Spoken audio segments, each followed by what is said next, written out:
Dis à ton voisin, Dieu est bon. Amen. Vous savez, le problème de beaucoup de gens, c'est que ils ne savent pas que Dieu les aime. Beaucoup ne connaissent pas l'amour de Dieu. Et quand ils ne connaissent pas l'amour de Dieu, ils sont dans leur vie, il y a toujours un manque. Et ils pensent qu'ils ne valent rien. Pourtant, si vous avez bien entendu le partage du serviteur de Dieu, Dieu est toujours là. Dis à ton voisin, Dieu est toujours là. Dans Jérémie chapitre 31, verset 3, il dit que « Je t'aime d'un amour éternel ». Jérémie chapitre 31, verset 3. La Bible dit que Dieu nous aime d'un amour éternel. Ça ne veut pas dire que Dieu nous aime de temps en temps, mais il dit éternellement. Amen. Vous avez une fois que vous sachez, que vous êtes convaincu que Dieu vous aime, moi je vous dis, tout va aller bien dans votre vie. Parce que si vous savez qu'il est votre Père ne vous abandonnera jamais. Amen. Les pères terrestres ou les mères terrestres peuvent vous abandonner. Et c'est vrai, la Bible dit ça. Psaume 27, verset 10. Ouvrez votre Bible. Psaume 27, verset 10. Psaume 27, verset 10. Même si mon père et ma mère viennent m'abandonner, l'Éternel m'accueillera. Amen. Même si mon père et ma mère. Donc c'est possible que les parents biologiques abandonnent leurs enfants. Mais, et ça existe, c'est triste, mais ça existe, mais Dieu dit qu'il est toujours là. Amen. Si Dieu, ton Créateur, est là, pourquoi tu doutes encore de ta vie?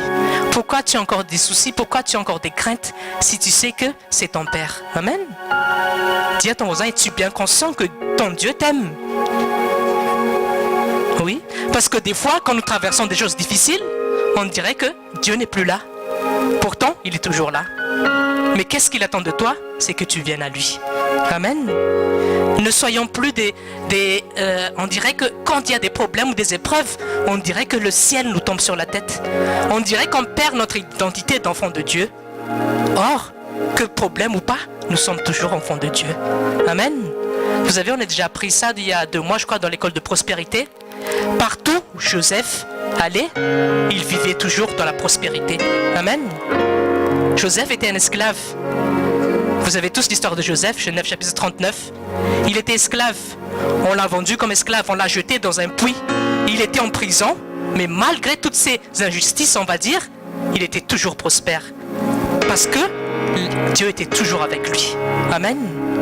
Regardez bien l'histoire de Joseph, il était toujours prospère parce que la présence de Dieu était avec lui, Dieu était toujours avec lui. Donc toi aujourd'hui, si tu n'as pas d'argent, si tu traverses des difficultés financières, dis-toi que Dieu est toujours là. Mais le problème c'est que quand on n'a pas d'argent ou quelque chose qui va, on dirait que tout tombe sur la tête et que on tombe plus bas que terre. Dis à ton voisin, ne dis plus je suis tombé plus bas que terre. Oui, c'est pas biblique ça, parce que Dieu te dit que tu es la tête et non la queue. Amen. Vous savez, on connaît plein de versets bibliques, mais des fois on le connaît sur le bout des doigts, mais on ne les vit pas. Et si vous regardez les versets bibliques dans la Bible, il y a un moment où la Bible dit que vous êtes pauvre, vous êtes plus bas que terre, votre vie n'est qu'un échec. Tous les versets de la Bible à ton égard, c'est des versets d'élévation. Amen. Il semble que vous êtes le sel de la terre, la lumière du monde. Vous êtes une colline percée sur la montagne. Si vous regardez juste ces versets, il n'y a pas question de bassesse. Toujours des choses qui sont élevées. Dis à ton voisin, tu es élevé. Amen. Tu es grand. Ça ne veut pas dire que quand tu te proposes des problèmes dans ton foyer, qu'est-ce qui se passe?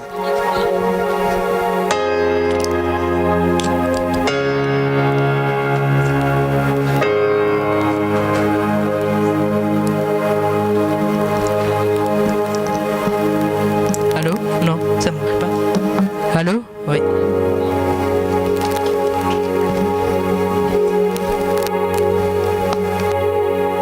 Allô? Vous m'entendez? Ouais. Ne te considère jamais comme petit, ou ne considère jamais que ta vie est un échec. Amen.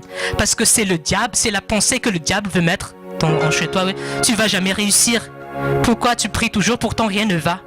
Dis à ton voisin, n'écoute pas les mensonges du diable, mais écoute la parole de Dieu. Vous savez, le problème c'est que quand on écoute trop les choses du monde. Le problème, c'est que quand les gens disent quelque chose de nous, on prend facilement ça comme vérité. Mais pourquoi quand Dieu dit que tu es la tête et non la queue, c'est difficile pour toi de croire? Tu dis, oui, pasteur, c'est vrai, mais aujourd'hui, mon problème, c'est telle ou telle chose. Dis à ton voisin, le problème, c'est toi. Oui. Oui. Vous savez, quand on demande des prières, prie pour moi, prie pour cela. Vous savez, Dieu a tout déjà fait pour toi parce qu'il a donné son meilleur pour toi. C'est qui? Jésus-Christ. Amen. S'il a donné Jésus-Christ pour toi, moi je te dis, hein, que qu'importe ce qui se passe dans ta vie ne sera toujours qu'un succès. Amen. Et il y a aussi une mauvaise façon de prier. Par exemple, quand tu dis, demande à Dieu, oh mon foyer ne va pas bien. Et qu'est-ce que tu dis? Dieu guérit mon foyer. Dieu guérit mon foyer. Et là, tu attends les bras croisés que Dieu intervient. Mais Dieu il n'agit pas comme ça. Dieu agit toujours avec toi. La prière que tu dois faire si ton foyer ne fonctionne pas, c'est que Dieu, qu'est-ce qui ne va pas dans mon comportement pour que mon foyer ne marche pas? C'est ça la vraie prière, mais non, Dieu, tu vois que c'est mauvais, mon foyer, alors agis, guéris. Non, c'est toi qui dois agir. Dis à ton voisin, c'est toi qui dois agir. Mais tu n'attends pas les bras croisés que Dieu va intervenir parce qu'il a tout déjà donné pour toi. Amen. Et la façon de prier, c'est Dieu, est-ce qu'il y a encore des comportements, des mauvais comportements que j'adopte à la maison pour que mon foyer ne fonctionne pas? C'est ça la bonne façon de prier, mais pas Dieu guérit, Dieu agit dans mon foyer. Peut-être que le Saint-Esprit te dit que tu parles d'une mauvaise manière à ta femme ou tu parles d'une mauvaise manière à tes enfants et toi tu veux jamais sortir de ça et toi tu demandes toujours Dieu guérit mon foyer, Dieu guérit mon foyer. Dis à ton voisin, la clé c'est chez toi. Et tant que tu ne prends pas en compte les réprimandes du Saint-Esprit, moi je te dis le foyer ne va pas prospérer. Parce que tu ne veux pas écouter les réprimandes du Saint-Esprit. Donc quand tu pries pour ton foyer, déverse ton corps vers Dieu. Est-ce que c'est chez moi qu'il y a quelque chose qui cloche? Mais ne pas dire toujours non, il ne croit pas, c'est sa faute. Et Dieu agit, tu vois qu'on souffre. Oui, Dieu voit que tu souffres, mais qu'est-ce que tu fais d'abord pour que ton foyer prospère? Vous comprenez la chose? Des fois on prie d'une mauvaise manière. Est-ce que vous comprenez? Parce qu'on dirait qu'on quémande toujours quelque chose. Or, Dieu a déjà tout fait pour toi, mais c'est toi qui dois t'adapter à sa parole. Dans le livre des Épîtres, il dit que les femmes doivent quoi? Qu'est-ce qu'ils doivent faire? Ils doivent se soumettre à leur mari, afin que le mari qui ne croit pas puisse venir à Jésus. Et beaucoup de femmes connaissent ce verset, mais qu'est-ce qu'elles font? Elles rejettent toujours la faute à son mari. Puis elles prient, Dieu, tu vois que mon mari, il n'est pas croyant, guéris-le. Pour toi-même, tu ne te soumets pas à ton mari. Et là, tu dis, où est le problème? Pourquoi Dieu n'agit pas? Le problème, c'est pas Dieu. Le problème, c'est que tu refuses de te soumettre à ta parole. Amen. Dis à ton voisin, soumets-toi à la parole de Dieu.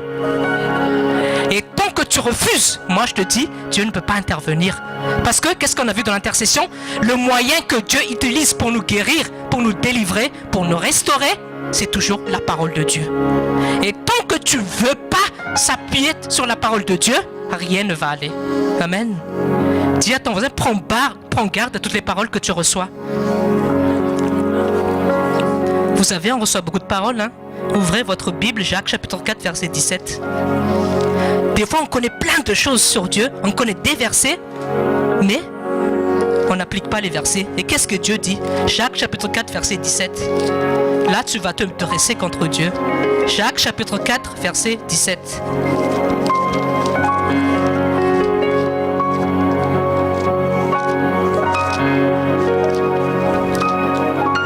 Dans le nom de Jésus. Si donc quelqu'un qui sait qui est bien et ne le fait pas, il commet un péché. Plusieurs fois.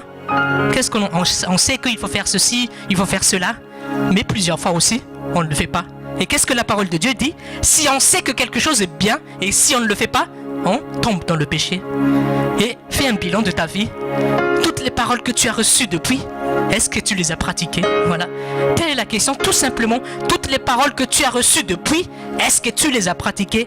Est-ce que tu les as juste emmagasinées comme connaissance pour information dans ta tête? Mais est-ce que c'est s'est révélé dans ta vie? Et la Bible dit que quand tu ne le fais pas, ce que tu as reçu, tu entres dans le péché. Aujourd'hui, je veux vraiment que tu te dresses devant Dieu, tu fais un bilan de ta vie spirituelle et tu demandes au Saint-Esprit de dire qu'est-ce qui ne va pas encore dans ma vie. C'est ça la prière qu'il faut faire. Mais toi, ton problème, c'est que Dieu, donne-moi une voiture. Dieu, donne une maison. Dieu, donne-moi une femme. Dieu, donne-moi un mari. Dieu, donne-moi un studio. Et quand le studio est trop petit, donne-moi un F2.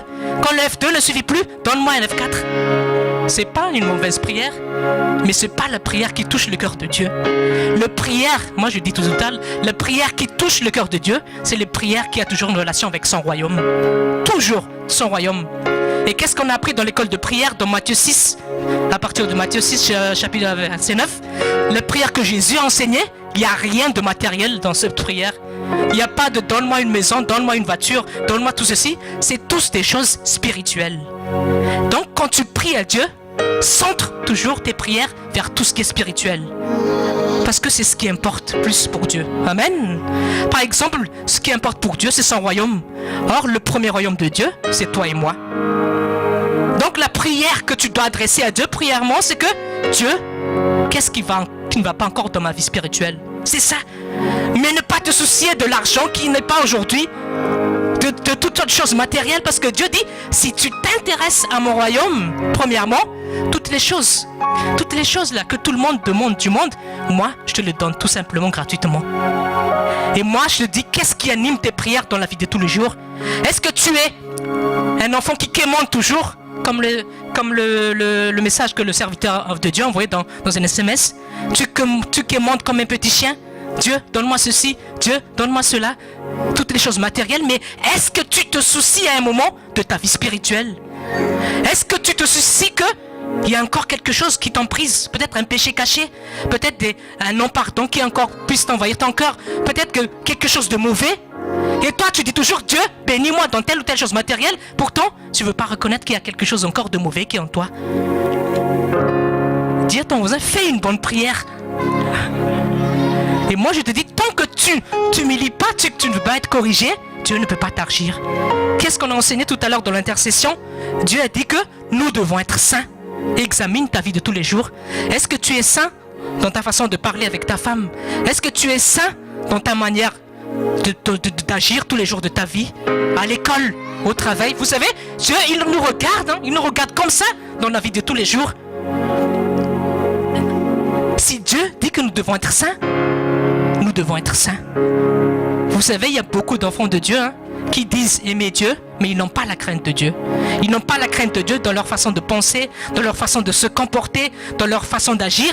Et après, ils disent, je suis enfant de Dieu. Et après, ils disent, Dieu, bénis-moi dans telle chose. Mais ça ne peut pas, parce qu'il y a encore quelque chose qui n'est pas en règle. Dis à ton voisin, sois en règle avec Dieu. Et c'est pour ça que la Bible dit que soyez réconciliés avec Christ. Amen. Vous savez, qu'est-ce qui a caractérisé Job? On va lire Job. Job chapitre 1. Job, c'est vraiment quelqu'un qui était très connu en son temps.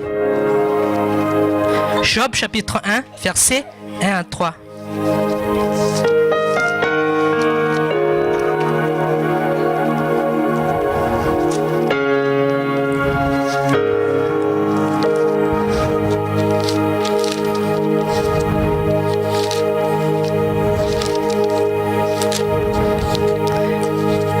Job, chapitre 1, versets 1 à 3. Regardez la présentation de Job. Il y avait dans le pays d'Uz un homme qui s'appelait Job. Cet homme était intègre et droit. Il craignait Dieu et se détournait du mal. Il avait 7 fils et 3 filles. Et directement, regardez, quand Dieu dit qu'il craignait Dieu, verset 3, qu'est-ce qui s'est passé tout de suite? Il possédait 7000 brebis, 3000 chameaux, 500 paires de bœufs et 500 ânesses. Il avait aussi un très grand nombre de serviteurs. Cet homme était le plus important de tous les nomades de l'Est. Amen. Job était vraiment quelqu'un de très connu à l'époque. Et si vous lisez l'histoire de Job, en particulier Job chapitre 29, il ressemblait presque au roi Salomon. Tous les gens de l'Orient venaient consulter Job parce qu'il avait une sagesse particulière. Il avait réponse à toutes les questions parce que c'est Dieu qui lui a donné tout ça. Mais qu'est-ce qui caractérisait Job? Job était quelqu'un qui vivait dans la consécration. Quand vous lisez l'histoire de Job, les gens de l'Orient, c'était des gens mauvais. Et la Bible dit que Job était quelqu'un qui se détournait du mal. C'est ça la sanctification. Job donc de quelque chose, dès que quelque chose n'est pas en rapport avec la volonté de Dieu, Job il fuyait. Et qu'est-ce qu'il fait? Il se réfugiait tout de suite avec Dieu. Et c'est pour ça que Dieu bénissait qui? Job, parce qu'il vivait dans cette crainte de Dieu. Amen. Dis à ton voisin, est-ce que tu as la crainte de Dieu dans ta vie? Oui. Vous avez la crainte de Dieu, ça débute dans les pensées. Qu'est-ce qui t'anime les pensées? Qu'est-ce qui anime tes pensées? La parole de Dieu dit que nous devons toujours penser des choses pures, des choses honorables, des choses dignes de louange. Donc, dès qu'on pense de nouvelles choses, on n'est pas dans la sanctification. Vous savez, ça commence par des petites choses comme ça. Mais c'est pour ça qu'on nous apprend, on nous forme à l'école petit à petit, quel comportement doit-on faire pour avoir cette approbation de Dieu. Et voilà, qu'est-ce qu'il faisait Job? Il craignait Dieu, il se détournait du mal, il marchait droit et dans l'intégrité. Moi je te pose la question, est-ce que tu es droit dans ton travail? Amen, oui. Moi je te vois pas, mais Dieu te voit. Est-ce que tu marches dans la vérité partout où tu vas? Vous savez, même il y a des chrétiens, même malgaches, ils falsifient leur fiche de paie quand ils veulent chercher un logement. Pourquoi? Pour augmenter leur salaire, pour dire qu'ils ont 4 000 €. Pourtant, ils ont 1 000 €. Parce qu'ils ne croient pas à la providence de Dieu. Et qu'est-ce qu'il fait? Il ne marche pas dans l'intégrité. Et après, il prie Dieu, donne-moi un appartement, donne-moi un immeuble. Mais non, tu falsifies comment Dieu puisse te bénir. Or, tu marches dans l'erreur. Dis à ton voisin, prends garde. Voilà. C'est pour ça que la Bible dit, examine-toi tous les jours de ta vie. Est-ce que tu es encore dans la foi? Avant de demander ceci, gauche à droite, donne-moi une maison, donne-moi une voiture.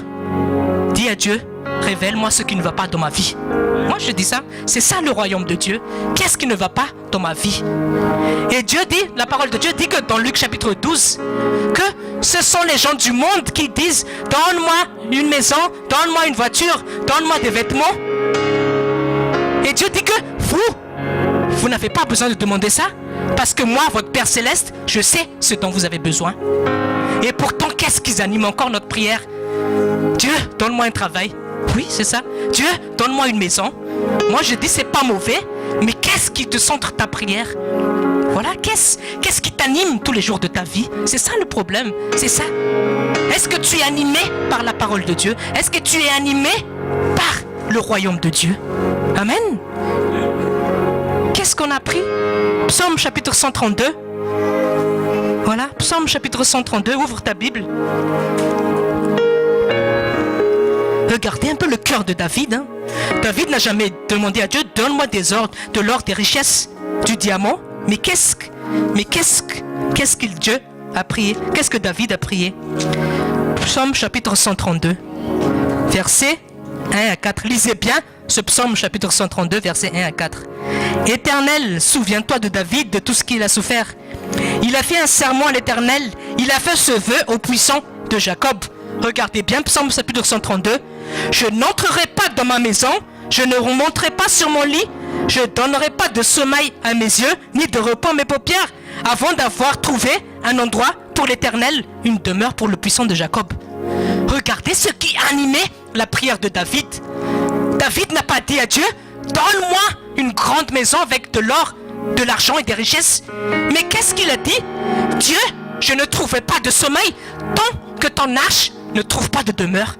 Vous regardez la prière de David, ça c'est vraiment un homme selon le cœur de Dieu.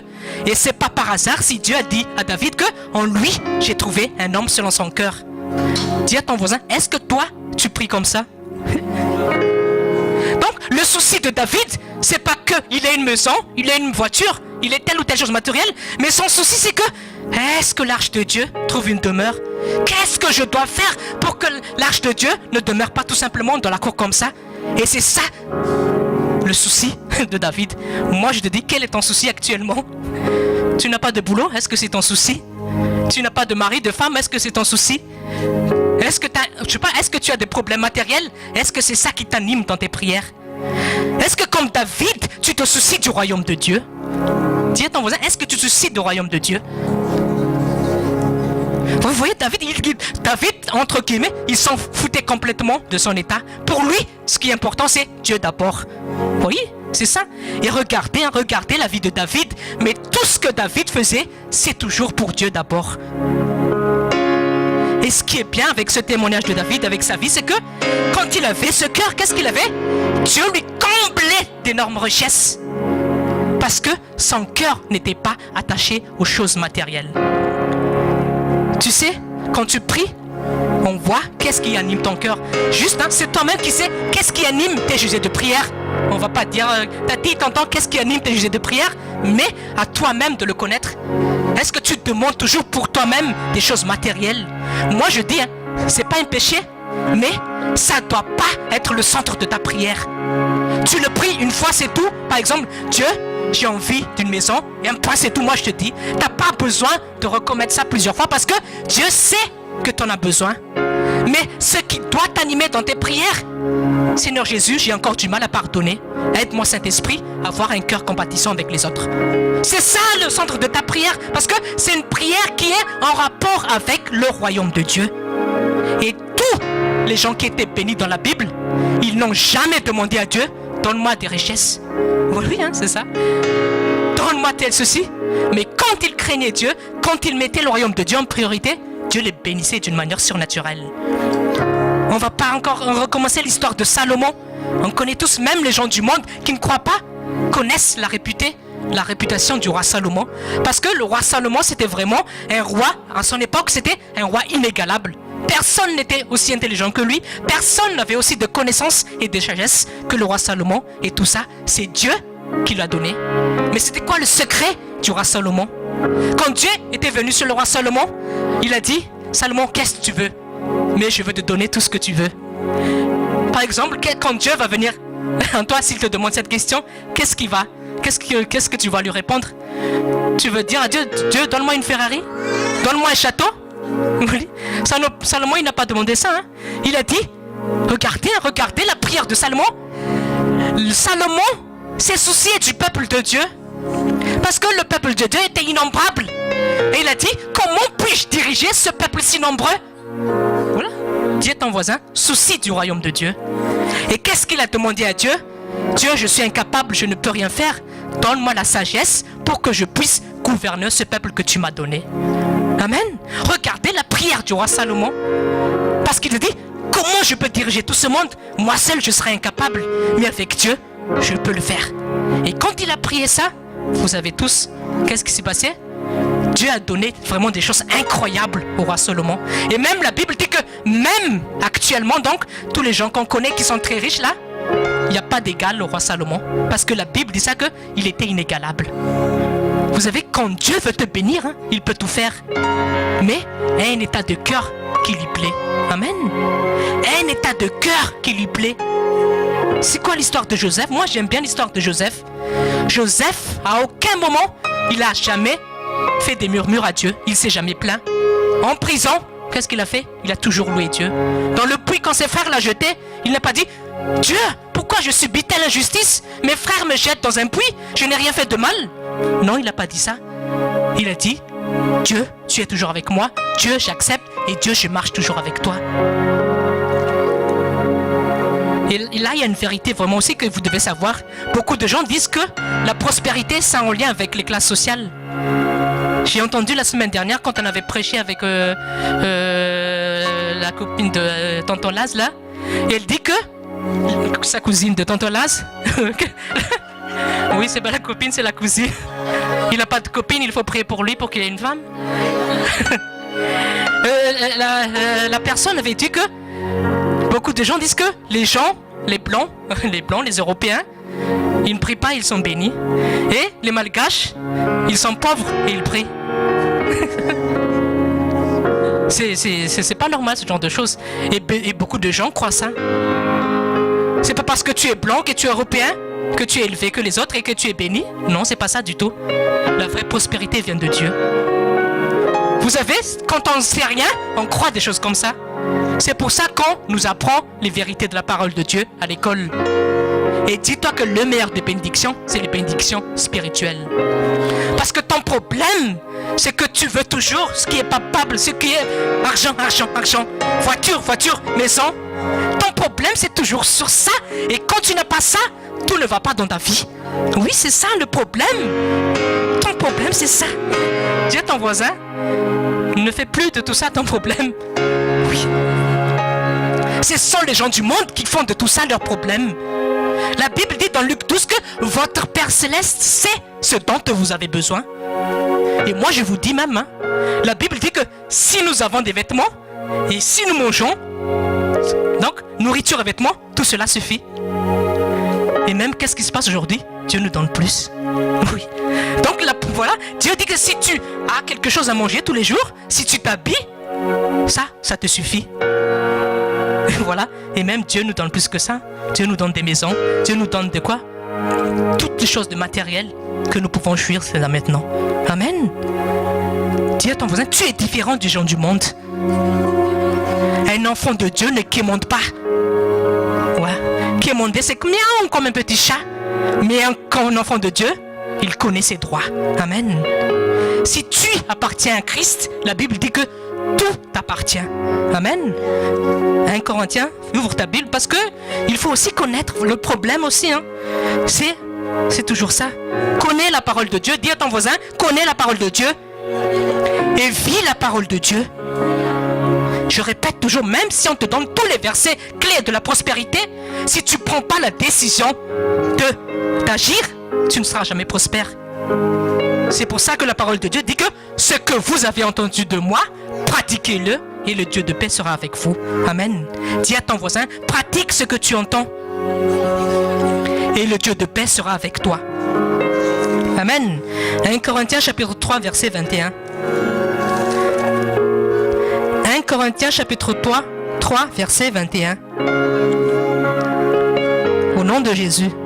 Que personne ne mette donc dans sa fierté dans des hommes, car tout vous appartient. Amen. Dis à ton voisin, tout vous appartient. Le problème aussi des enfants de Dieu, des fois, même s'ils sont nés de nouveau, quand ils ne savent pas que tout leur appartient, que tout est sous leur domination, ils vivent toujours comme des esclaves. Dis à ton voisin, ne vis plus comme un esclave, car tu es déjà libre. Amen. Dis à ton voisin, tu es libre. Christ est en toi. Tout appartient alors. Moi, je vous dis que si vous prenez juste de cette conscience que moi, je suis enfant de Dieu, je jouis de toutes les bénédictions qu'il y a sur cette terre, moi, je vous dis que tout va bien.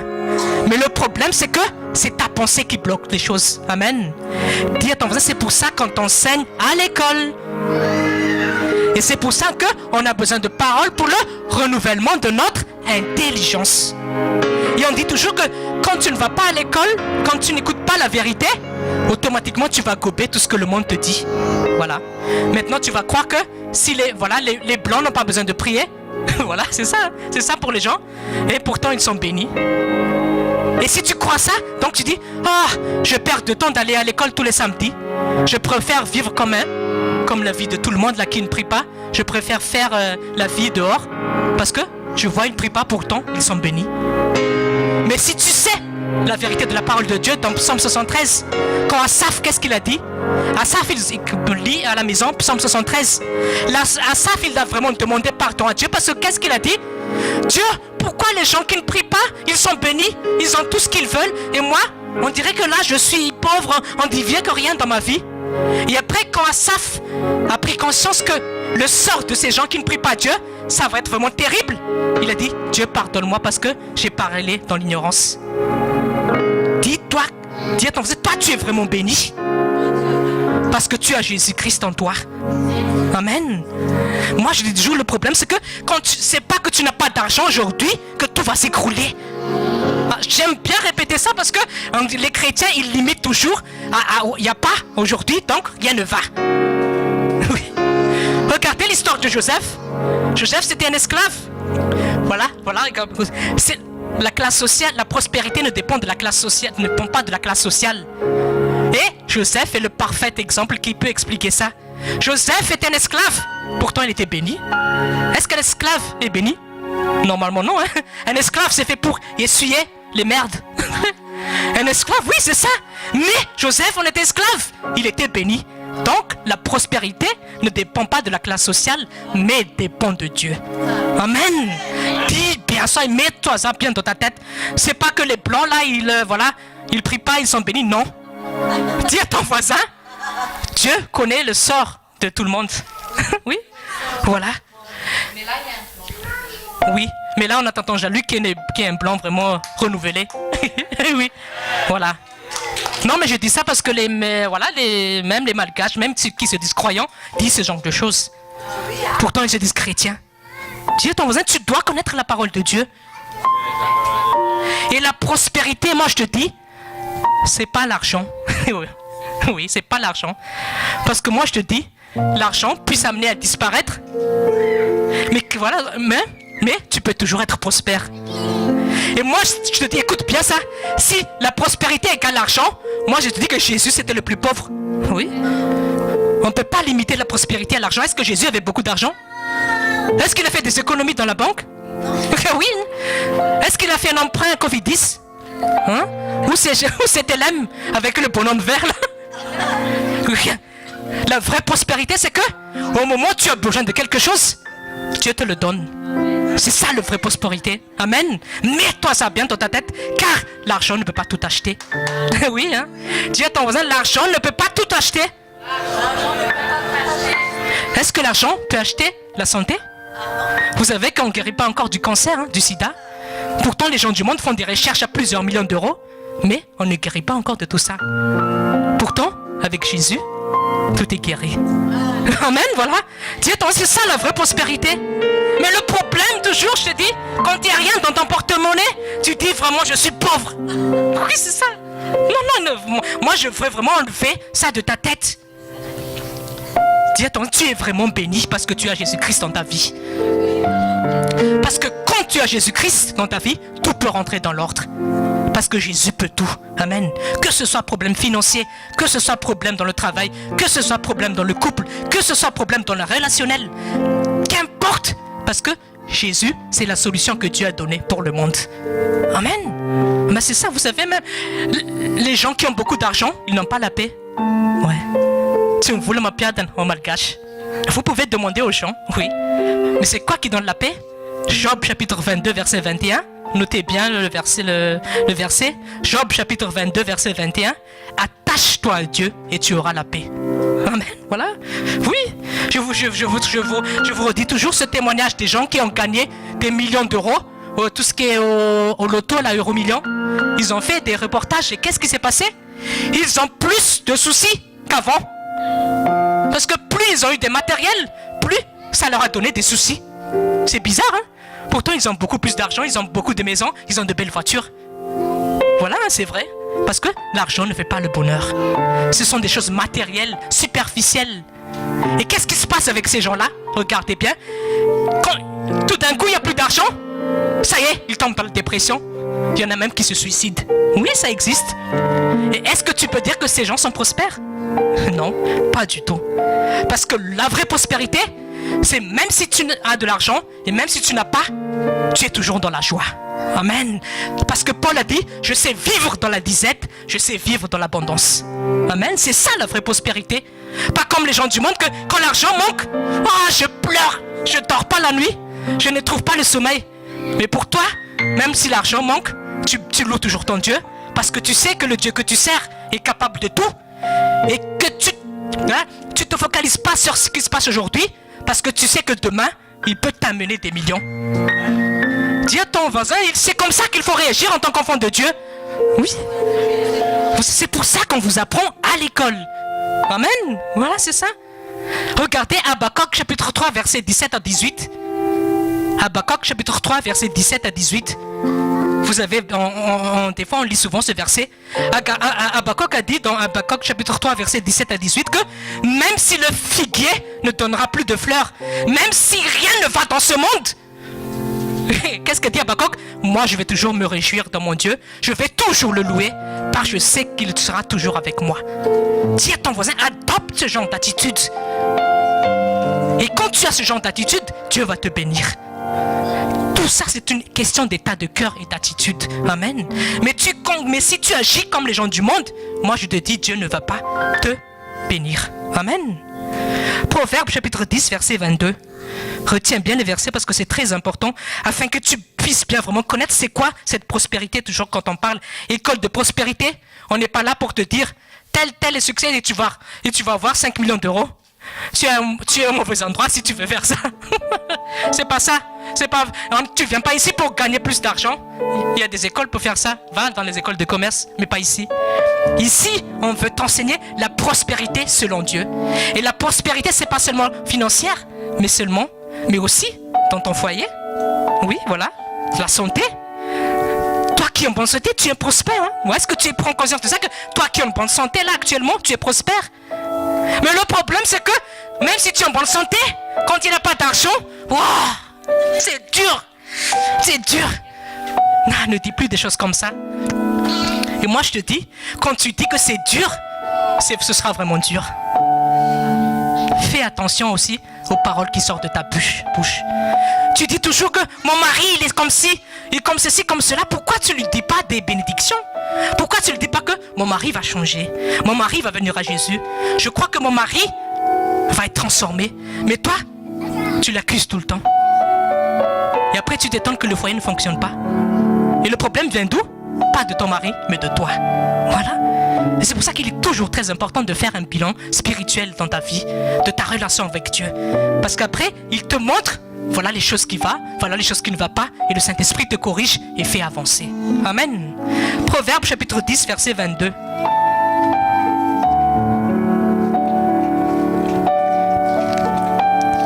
Et retiens bien cette verset concernant la bénédiction. Proverbe chapitre 10, verset 22. Dans le nom de Jésus, c'est la bénédiction de l'Éternel qui enrichit et il ne la fait suivre d'aucun chagrin. Amen. C'est la bénédiction de l'Éternel qui t'enrichit, pas les bénédictions du monde, mais la bénédiction de l'Éternel. Donc ça veut dire, il y a les bénédictions du monde, il y a les bénédictions de l'Éternel. Et qu'est-ce que la parole de Dieu dit? Qu'il n'y a pas de chagrin avec la bénédiction de l'Éternel. Donc tous les gens qui n'ont pas Dieu, qui reçoivent des bénédictions, comme ceux qui reçoivent des millions d'euros à l'euro million, c'est quoi le chagrin? Le chagrin quand ils ne trouvent pas le sommeil la nuit. Hein? Ouais, c'est ça. Le chagrin, c'est qu'ils sont toujours troublés, qu'ils n'ont pas la paix, qu'ils sont toujours stressés. Pourtant, ils ont des millions. Ça, c'est le chagrin. Mais c'est quand c'est la vraie prospérité de Dieu, tu n'as pas de chagrin. Ça aussi, c'est une manière de reconnaître que cette bénédiction vient de Dieu ou celle-là ne vient pas de Dieu. Amen. Donc retiens bien ce verset. La bénédiction, c'est vraiment de Dieu qui te donne.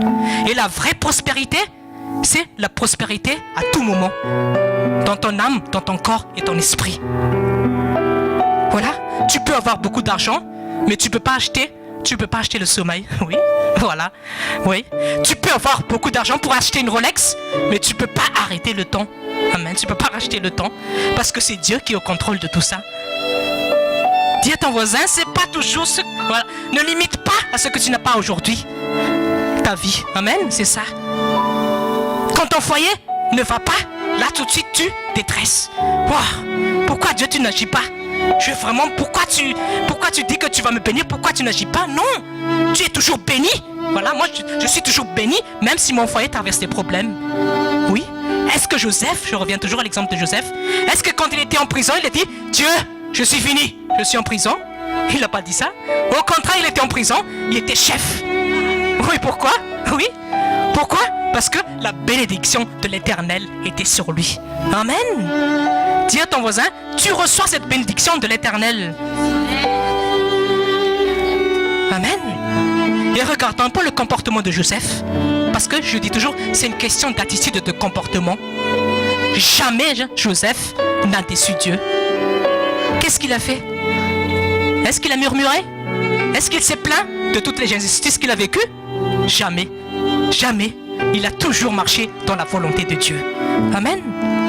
Dans toutes les étapes de la vie de Joseph, regardez bien, au moment à la fin ou même quand ses frères sont venus en Égypte, il aurait pu dire à ses frères, c'est vous qui m'avez jeté dans le puits, je vais vous tuer, je vais me venger.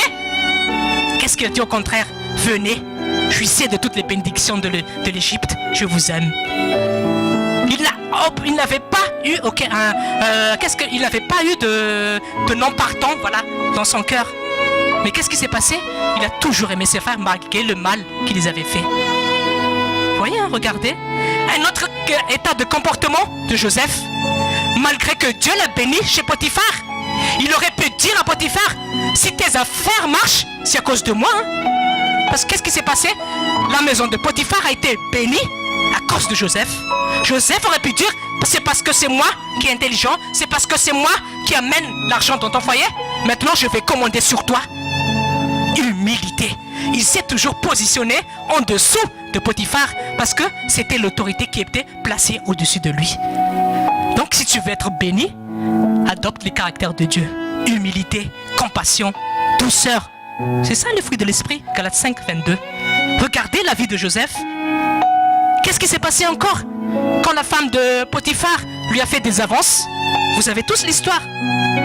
Il ne s'est pas justifié. Non, cette femme ment. Cette femme ment. Oui, il aurait pu dire ça. Moi, je sais que je suis innocent.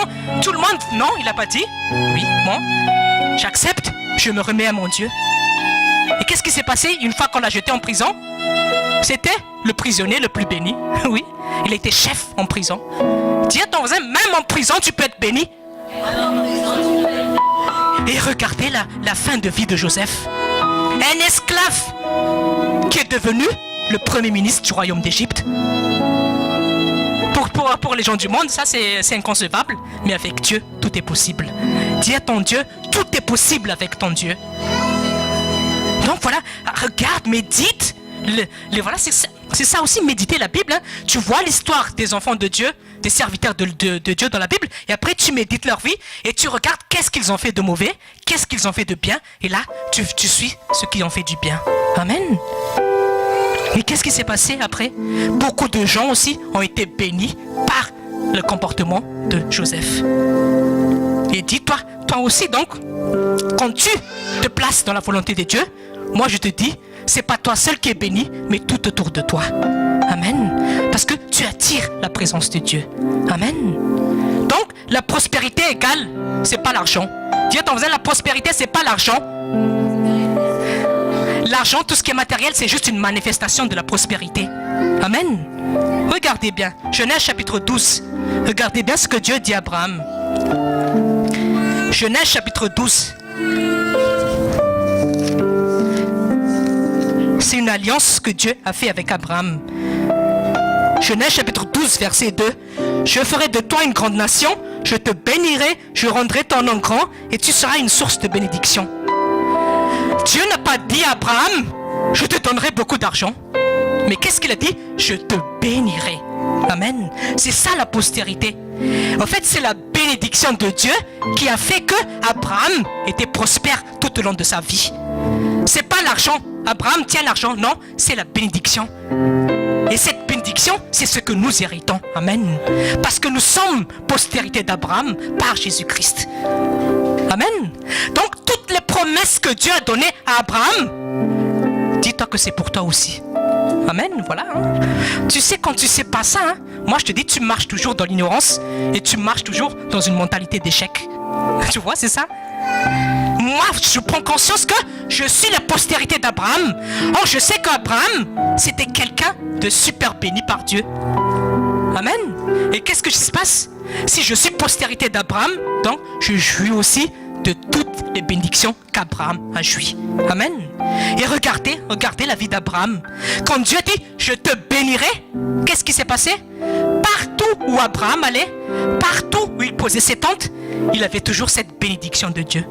Voilà, amen. Il n'a pas travaillé des heures et des heures, non. La bénédiction de Dieu est venue sur lui parce que c'est une alliance que Dieu lui a faite au début. Amen. Vous savez, les gens du monde, ils ont besoin de travailler 24 heures pour recevoir de l'argent. Mais toi, tu n'es pas comme les gens du monde. Dieu t'amène tout juste, tout simplement, les bénédictions quand il le veut. Amen. C'est pour ça que ne te limite pas. Parce que beaucoup de gens disent que je dois travailler dur tous les jours pour recevoir quelque chose, pour mériter quelque chose. Mais toi, tu n'es pas comme ça. Amen. Et je dis toujours, ne t'appuie pas sur ton salaire. Ne t'appuie pas sur ton patron. Ne t'appuie pas sur les gens de ce monde. Mais appuie-toi toujours sur Dieu. Ne dis pas que c'est parce que j'ai travaillé dur que j'ai gagné cette somme d'argent, donc je mérite telle ou telle chose. Mais moi je te dis, qui te donne la force le matin pour aller travailler? Qui te donne le souffle de vie le matin quand tu te réveilles? Est-ce que ça vient de toi tout ça?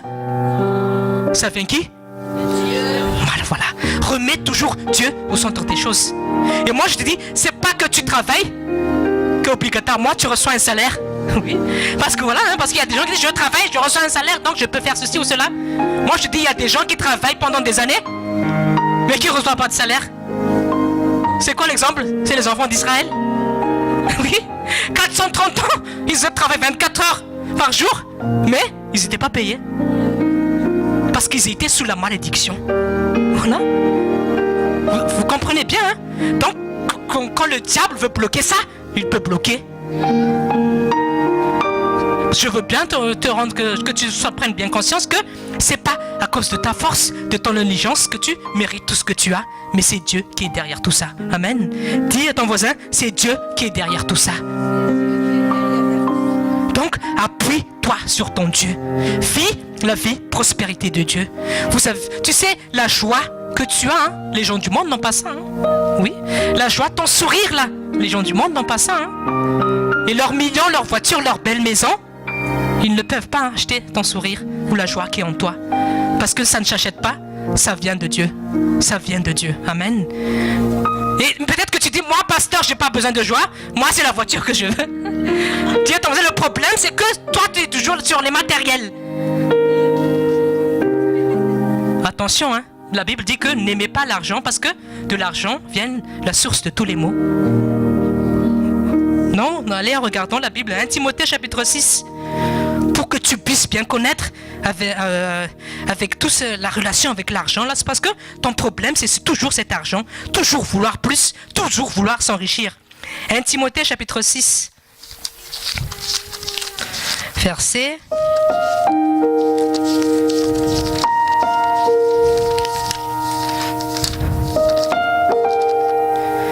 à partir du verset 7 à 10. Notez bien ça en lisant bien les versets. 1 Timothée chapitre 6, versets 7 à 10. La piété est pourtant une grande source de profit quand on se contente de ce l'on a. Verset 7. En effet, nous n'avons rien apporté dans le monde et il est évident que nous ne pouvons rien en emporter. Regardez, la Bible est très claire. C'est que nous sommes venus dans ce monde sans rien. Oui, on n'avait pas de maison, d'habits, de tout ça. Et quand on va repartir de ce monde aussi, on ne part plus rien. Les gens du monde là qui accumulent des richesses, ça va pas les sauver. Hein. Ils peuvent pas emmener ça avec eux dans leur tombe. Oui, il y en a qui s'enterrent avec leur voiture, mais qu'est-ce que ça va donner? Oui, ils s'enterrent avec leur montre Rolex et toute leur richesse, mais qu'est-ce que ça va apporter? Rien. Où vont leur âme? Ça, c'est la question. C'est ça qu'ils doivent se poser. Lisons. Si donc nous avons de la nourriture et des vêtements, cela nous suffira. C'est ce que j'ai vous dit tout à l'heure. Pour Dieu, si tu as des vêtements, de la nourriture, cela suffit. Voilà. Et pourtant, toi, tu veux plus, toujours plus. Et qu'est-ce qui est mauvais dans ça? Quand tu veux plus, moi je te dis, tu ne seras jamais satisfait. Parce que plus la convoitise, tu veux toujours plus. Quand tu as une voiture, tu veux 2 voitures. Et après tu dis, les 2 voitures ne suffisent plus parce que les enfants grandissent. Donne-moi encore une autre voiture. Oui, ça commence par des petites choses comme ça et tu tombes dans la convoitise. Dis à ton voisin, attention à la convoitise. Regarde bien verset 9. 1 Timothée chapitre 6 verset 9. Quant à ceux qui veulent s'enrichir, ils tombent dans la tentation. Donc c'est une mauvaise prière, c'est une mauvaise attitude de dire je veux être riche, j'ai envie d'être riche, je veux faire tout ceci pour être riche. Parce que la Bible dit que tout ça, les gens qui font ça, ils tombent dans la tentation. Et qu'est-ce qui se passe? Dans un piège et dans une foule de désirs stupides et nuisibles qui plongent les hommes dans la ruine et provoquent leur perte. Voilà, c'est clair, la Bible est claire. Dis à ton voisin, la Bible est claire. Donc les gens qui courent après les richesses, qui veulent toujours plus, travailler plus pour gagner plus, comme disait Sarkozy, la Bible dit que, qu'est-ce qu'ils vont faire quand devenir? Ils vont tomber, ils vont dans la perte. Parce que ils ne cherchent pas les bonnes choses. Amen. Verset 10, lisez bien ça. L'amour de l'argent est en effet la racine de tous les maux. Vous voyez, qu'est-ce qui dirige le monde? Comme le monde dit, c'est l'argent. Hein? Oui, c'est l'argent. Et qu'est-ce qui cause tant de dégâts dans le monde? C'est l'argent. Vraiment, la Bible, c'est vraiment la vérité, c'est la parole de Dieu. si on se réfère juste à ce verset et on regarde ce qui se passe dans le monde, on voit que c'est vraiment clairement ça. Dis à ton voisin, n'aime pas l'argent. Aime Dieu. Et l'argent viendra tout simplement. Voilà, c'est ça, voilà, tout simplement. Quand tu ne te focalises pas vers l'argent, c'est l'argent qui va courir vers toi. Mais le problème des gens, c'est qu'ils n'ont pas le temps le samedi, courir faire le business, au lieu de courir à l'école pour apprendre de Dieu. Et plus l'argent va fuir. Et c'est, regardez bien, regardez, il y a des gens qui disent, nous on n'a pas le temps parce qu'on veut faire du business le samedi, et ils travaillent tous les jours, et on ne voit jamais le truc palpable parce qu'on dirait qu'ils sont toujours Woman. On dirait, ils disent travailler tous les jours, des heures et des heures, mais on ne voit pas les bénédictions de leur vie. Pourtant ils disent passer du temps toujours dans le travail. C'est ça, hein, c'est ça. Parce qu'ils cherchent mal. Ils ne cherchent pas Dieu. Amen, voilà. L'amour de l'argent est en effet le signe de tous les maux. Et qu'est-ce que le verset dit? En s'y livrant, certains se sont égarés loin de la foi et se sont infligés eux-mêmes bien des tourments. Amen. Fais bien attention. Qu'est-ce qu'il y a dans ton état de cœur? Est-ce que pour toi c'est toujours argent qui t'anime tous les jours de ta vie? Est-ce que quand tu pries à Dieu, c'est le centre de tes sujets de prière? Dieu, tu vois bien que je n'ai pas d'argent, donne-moi de l'argent. Oui, c'est ça. Hein? Oui, c'est la volonté de Dieu de te bénir, mais prie d'une belle manière, la façon dont Dieu tu veux. Amen. Et regarde un verset 11. Quant à toi, homme de Dieu, fuis ces choses. Voilà. Donc, en tant qu'homme de Dieu, en tant que chrétien, nous devons fuir ces choses. Nous ne devons pas être animés par l'argent, mais nous devons être animés par Dieu. Amen. Regarde, recherche la justice, la piété, la foi, l'amour, la persévérance, la douceur. Tout ça, ce sont les fruits de l'esprit. Amen. C'est pour ça que la Bible dit dans Colossiens, attachez-vous et cherchez les choses d'en haut. Dis à ton voisin, est-ce que tu cherches les choses d'en haut, toi? Oui. Est-ce que pour toi, c'est toujours les choses d'en bas? Les choses d'en bas, c'est le matériel. Argent, voiture, maison, studio, appartement, immeuble. Et quand ce n'est pas suffisant, encore plus. La Bible dit, je reviens toujours, quand tu as de la nourriture et des vêtements, cela suffit. Oui, c'est ça. C'est ça la prospérité, Dieu a dit. Mais Dieu te donne encore plus. Parce que c'est un Dieu bon, il t'aime. Amen. Verset 12. Combat le combat de la foi. Donc, ne combats pas pour avoir plus d'argent. Ne te demande pas ton travail pour gagner plus. Mais, si tu veux faire un combat, combat le bon combat de la foi. Oui, voilà. La foi en quoi? La foi en la parole de Dieu. Travaille toujours ta foi. Nourris toujours ta foi par la parole de Dieu. C'est pour ça qu'on dit, ne rate jamais les écoles. Lis la Bible. Parce que plus tu entends la parole de Dieu, plus ta foi naît et plus elle peut agir. Amen. C'est très clair, hein? C'est très clair. Hébreux, chapitre 13, verset 5.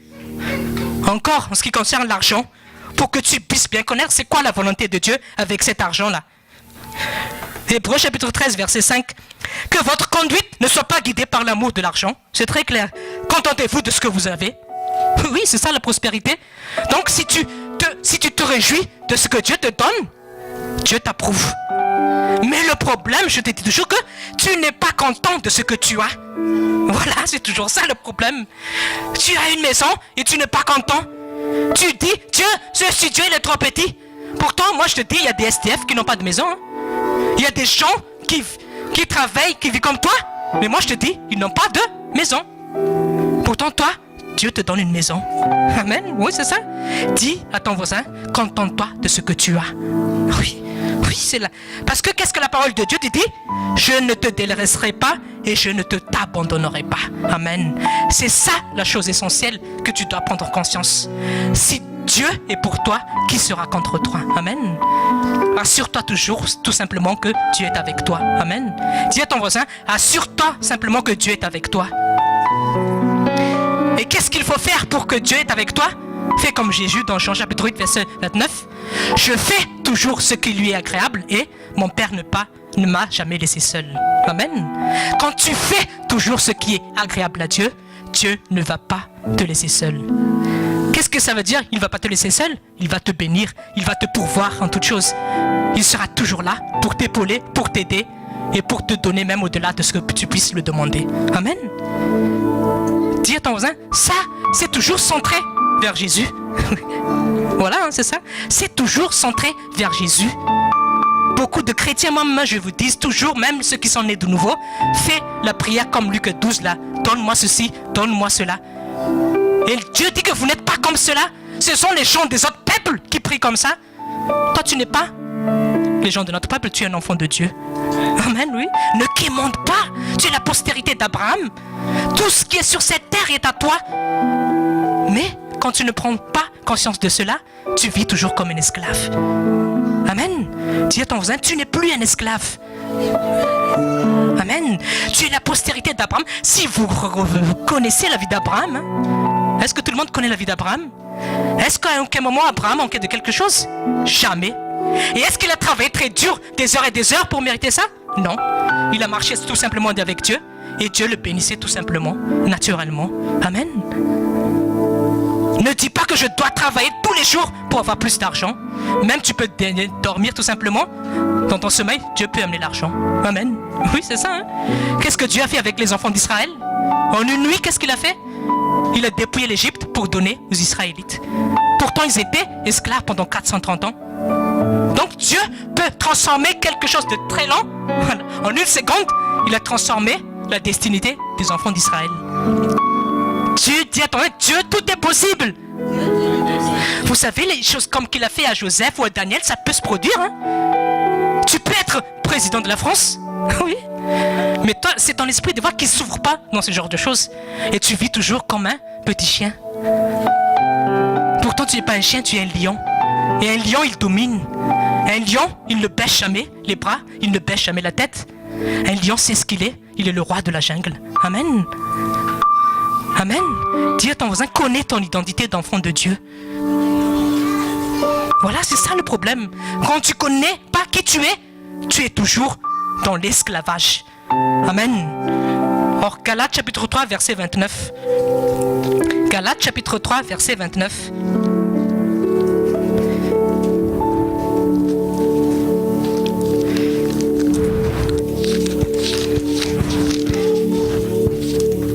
Galates chapitre 3, verset 29.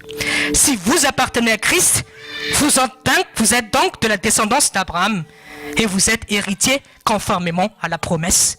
C'est quoi cette promesse?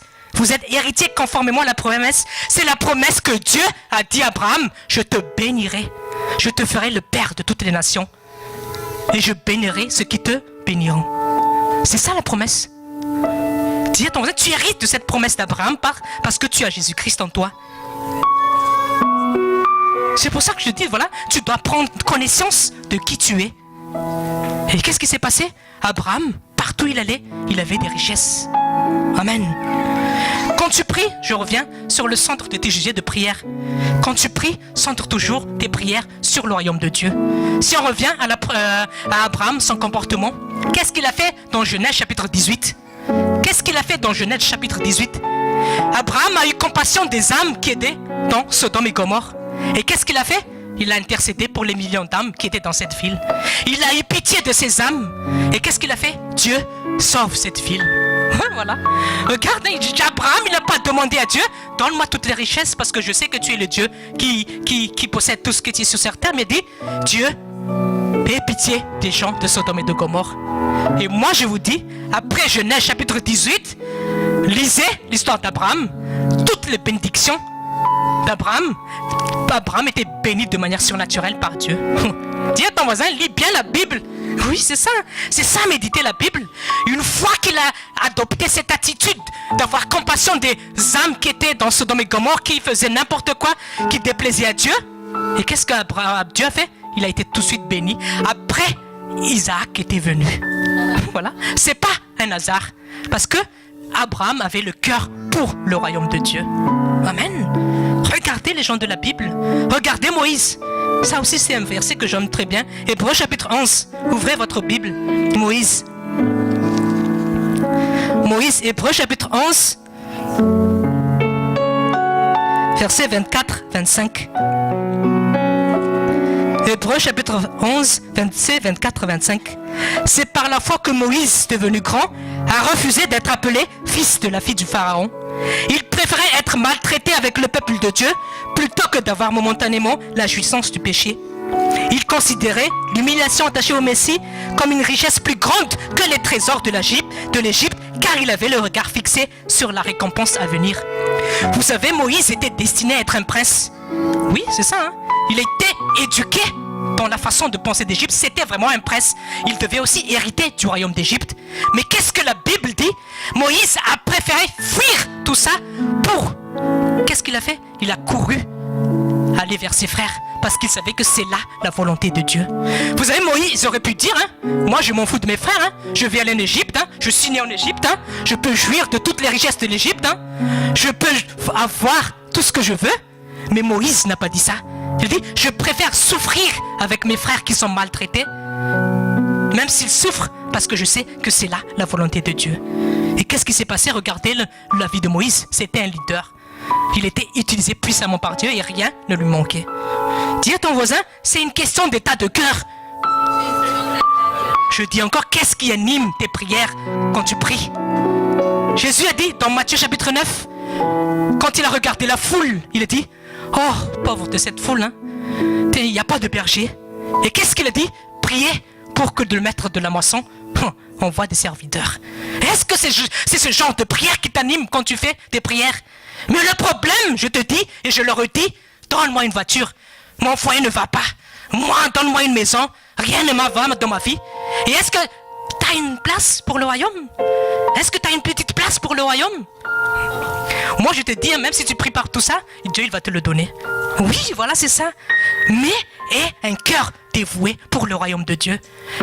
Plusieurs exemples. Néhémie, il a pleuré quand les murs de Jérusalem étaient tombés. Il a dit, je ne peux pas rester les bras croisés comme ça. Qu'est-ce qu'on peut faire pour rebâtir les murs de Jérusalem? Esdras, ils étaient tous comme ça. Ils étaient animés pour le royaume de Dieu. Et regardez la vie de ces hommes. Ils étaient prospères, plus que prospères. Ils n'avaient jamais demandé à Dieu, donne-moi de l'argent, Dieu. Donne-moi toutes les richesses, Dieu. Non. Ce qui les remportait, c'est comment va le royaume de Dieu. Amen. Et leur premier royaume de Dieu, je leur dis, c'est toi. Amen. Qu'est-ce qui ne va pas encore dans ta vie? Qu'est-ce que tu puisses encore améliorer? Est-ce que tu dois encore, je sais pas, prier plus? Est-ce que tu dois encore marcher dans la sanctification? Demande au Saint-Esprit. Il va te corriger. Et plus tu acceptes d'être corrigé, plus les bénédictions vont venir sur toi. Mais tant que tu n'acceptes pas les réprimandes du Saint-Esprit, la prospérité sera toujours bloquée. Amen. Donc, prie d'une bonne manière. Amen. Jacques chapitre 4, verset 3. Là, c'est la mauvaise prière qu'il ne faut pas faire. Jacques chapitre 4, verset 3. Et beaucoup de gens prient comme ça. Et ils ne reçoivent pas la réponse parce qu'ils prient d'une mauvaise manière. Jacques chapitre 4, verset 3. Quand vous demandez, vous ne recevez pas, parce que vous demandez mal dans le but de satisfaire vos passions. La Bible est très claire, hein? Et fais-toi un bilan personnel. Qu'est-ce que tu demandes avec Dieu quand tu pries? Est-ce que les demandes que tu adresses à Dieu, c'est pour satisfaire tes passions? Eh oui, oui, c'est toi-même qui sais. Voilà, fais un bilan de ta vie. La Bible dit que quand tu demandes des choses qui satisfaisent tes passions, Dieu ne peut pas, il ne va pas agir. Parce que tu demandes mal. Tu demandes d'une mauvaise manière. Et maintenant, tu sais maintenant que pourquoi Dieu ne te donne pas la réponse. Pourquoi Dieu ne te répond pas? Parce que tu pries tout simplement d'une mauvaise manière. Maintenant, corrige ta façon de prier. Amen, voilà. Aujourd'hui, Dieu nous dit que intéresse-toi d'abord pour mon royaume. Fais un cœur brûlant pour moi et adopte un cœur brûlant comme mes nombreux serviteurs. David, Salomon, Esdras. Plein de serviteurs de Dieu. Daniel aussi. Toujours pour le royaume. Et quand tu as cette attitude, moi je te dis, même les choses que tu ne demandes pas, Dieu va te les donner. Amen. Qu'est-ce qui s'est passé avec Salomon? Des choses que Salomon n'a pas pensé du tout, Dieu leur a donné simplement. Tout simplement parce que Dieu avait vu que Salomon avait un cœur qui lui est agréable. Amen. Voilà. Est-ce que tu pries pour les serviteurs de Dieu? Amen. Moi, je ne te dis pas ce que tu ne fais pas, hein, mais je te fais vraiment faire conscience que qu'est-ce qui doit animer tes sujets de prière? Voilà. C'est ça la leçon d'aujourd'hui. Qu'est-ce qui remplit mes sujets de prière? Est-ce que c'est toujours des demandes pour ma vie? Donne-moi ceci, donne-moi cela, donne-moi ceci, donne-moi cela. Ou est-ce que tu demandes, Seigneur Jésus, ton royaume a besoin d'avancer. Seigneur, je prie pour que tes serviteurs aient le temps, toujours pour qu'ils puissent être avec toi. Donne-leur un temps précieux, visite-les. Mets la parole dans leur bouche, consacre les vies pour qu'ils puissent toujours être plus près de toi, pour qu'ils puissent toujours écouter plus de toi. Voilà ce qui doit animer tes sujets de prière. Est-ce que tu as compassion des âmes qui est près de toi, ton voisin, ton collègue du travail, où tu dis, oh, lui, chacun sa foi, oui. Même il y a des chrétiens qui disent, chacun sa foi, et ils s'en foutent de leurs voisins, ils s'en foutent de leurs collègues de travail, ils s'en foutent de leurs relations. Dis à ton voisin, tu as une responsabilité vis-à-vis de tes relations. Oui. Même si tu ne leur presses pas Jésus, au moins prie pour les. Voilà. Dis à ton voisin, prie pour les autres. Amen, voilà, c'est ça le royaume de Dieu. Voilà, c'est ça la leçon du Saint-Esprit aujourd'hui. Qu'est-ce qui t'anime dans tes prières? Est-ce que tu as compassion des âmes qui errent là? Ou est-ce que quand tu les vois, bon, c'est leur choix s'ils ne veulent pas croire à Dieu, Non, moi je te dis, tu as une responsabilité. Amen. Parce que Dieu t'a délivré pour délivrer les autres qui sont encore dans les ténèbres. Amen. Peut-être que tu dis que pourquoi tout ça, ça avait à voir avec la prospérité? Oui, tout ça avec la prospérité, car c'est la parole de Dieu. Amen. Voilà. C'est les demandes dans les prières. C'est les demandes dans les prières. Et beaucoup de gens prient comme le Jean chapitre 4 verset 3. Et il n'a pas de réponse parce qu'il prie d'une mauvaise manière. Est-ce que toi, qui critiques toujours ton mari, est-ce que tu prends le temps de prier pour lui d'abord? Oui, c'est ça. C'est ça le problème. Tu le dis, mon mari ne change pas. Il adopte des mauvais comportements. On le dit toujours, mais il ne change pas. Pourtant, toi, à la maison, tu ne pries même pas pour lui. Et puis tu dis, Dieu agit, Dieu agit. moi, je te dis, Dieu, il a tout fait parce qu'il a déjà donné Jésus. Il a donné tout dans sa parole, mais à toi d'agir aussi. Amen. Et moi, je te dis, Dieu agit avec toi. C'est une alliance, c'est un covenant en anglais. Il a sa part de travail, mais toi aussi, tu as ta part de travail. Mais n'attends pas simplement les bras croisés comme ça, que les choses vont tomber du ciel comme ça. Non, tu dois faire quelque chose. Tu dois adopter ta vie en fonction de la parole. Et après, quand tu es fidèle à sa parole, il va aussi, qu'est-ce qu'il va faire? Il va aussi honorer ce qu'il a dit. Amen. Mais le problème, c'est que tu veux jamais rien faire. Voilà, c'est ça le problème. Mais tu attends simplement, Dieu fait, Dieu fait, Dieu fait. Dis à ton voisin, fais ta part de travail. Amos chapitre 3, verset 3, 2 hommes marchent-ils ensemble sans être concertés? Voilà, c'est ça. Deux hommes marchent ensemble quand ils sont concertés. C'est-à-dire que quand ils sont d'accord sur les choses. Dieu est d'accord, mais est-ce que toi tu es d'accord? Oui, des fois tu dis oui, je suis d'accord Dieu. Pourtant, il envoie sa parole et tu fais rien. Et je reviens dans Jacques chapitre 4 verset 17.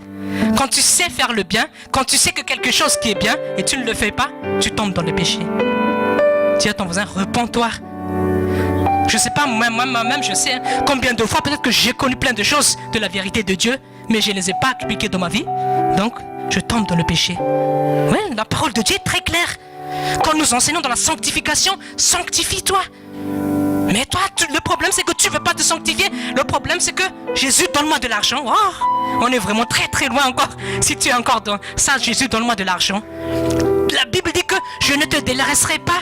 Je serai toujours avec toi jusqu'à la fin du monde. Tu es mon enfant bien-aimé. Je ne sais pas comment tu prends ce genre de versets. Je ne sais pas comment tu les considères. Est-ce que tu les considères juste comme de belles écritures dans ton cahier? Mais tu ne les vis pas au jour le jour? Dis à ton voisin, c'est toi le problème. C'est jamais Dieu le problème parce que Dieu a déjà tout donné pour toi. Amen. Donc, connais la volonté de Dieu dans ta vie. Adopte les bonnes prières. Concentre-toi sur son royaume. Et dis-toi toujours que tu es béni. Amen. Tu es béni. La Bible dit que Christ a été appauvri pour que toi, tu sois riche. Donc, ne dis plus, je suis pauvre. Dis à ton voisin, ne dis plus, je suis pauvre. Vous savez, le problème, quand on dit des paroles comme ça annule les bonnes choses que Dieu fait dans notre vie. Les mauvaises paroles, quand on dit